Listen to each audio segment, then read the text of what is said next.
Many times, people decide to do things according to their desire. God gave us a free will. Free will means you have the right to make a choice. God gives us that free will. And it's a good thing because it shows we have a good God who's loving. He's not a God who's a dictator. The God we serve is a God that wants us to worship him out of love. There are benefits of being in God's perfect will. For when you're in God's perfect will, there's no regret. There are extra blessings that you get. There is happiness. There is purpose. There is fulfillment of destiny. And everything is in line. But when you're in God's permissible will, where you do as you desire, the consequences are there. And the consequences, you face them. Not being in God's perfect will does not necessarily mean that you're living a sinful life. So you could be spiritually upright with God, but again, when you don't hear God perfectly in some issues, it's you who will be affected. So God's perfect will, living in God's perfect will, is actually for your good well-being. It's for you, not for God. So it's not, God does not give you his instructions for his benefit. He loves us so much that he gives us these instructions for our benefit. So those who are obedient and humble enough to implement or exercise the instructions that God gives us, we are the ones who reap the benefits. So we are the beneficiaries. It is very good to move in God's perfect will. We even see in the Bible, most of the people who followed God's perfect will had a good ending. People like Abraham, God told him, stand up and move and go to a place I will show you. He agreed to that. Moses did the same. Elijah, all the great patriarchs and even matriarchs in the Bible are those that decided to follow the voice of God, and they benefited.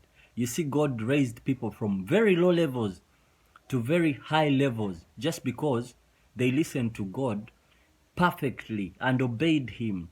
Even when things looked challenging, some of the instructions that God gives us may not seem favorable for that particular moment. They may seem even unfair or even unrealistic. But again, because God is a person who's all-knowing, we just obey. Because faith is a substance of things hoped for and the evidence of things unseen. And that is Hebrews 11:1. Hebrews 11:6, it says it's impossible to please God without faith. Without faith, there is no salvation. Faith is actually the qualification for every true believer. Faith is not by sight, physical sight. Faith, we do things by faith using the spiritual sight. Those people who do not embrace faith cannot really come to understand that God exists. He's a God that you only experience through faith, by grace. When you move by God's perfect will, you benefit a lot, and you trust God that he has better plans for you, regardless of you not knowing the future. Things may not look very favorable right now, or even if this instruction God has given me doesn't seem so good or sensible right now, I will still obey and do it, knowing that in the end, God has the best interests for me. That is moving in God's perfect will. So today I'm making a call that it is good to seek God, have clarity on whatever you're doing, and be sure that whatever you're doing, you have heard God very well and you're in God's perfect will. Many people have ended up in wrong marriages. Many people have ended up in wrong careers. Many people have pursued the wrong purpose. Many people are living in the wrong countries. Many things are being done wrongly just because people are not hearing God, or people are too selfish to let go of their personal desires and surrender to God. So today I call you to yield to God, listen to God's voice, be humble and obedient, and you will benefit all the good things that come from God. Everything that comes from God is intended to give us a good ending. In Jeremiah 29:11, it says, "For I know the plans I have for you."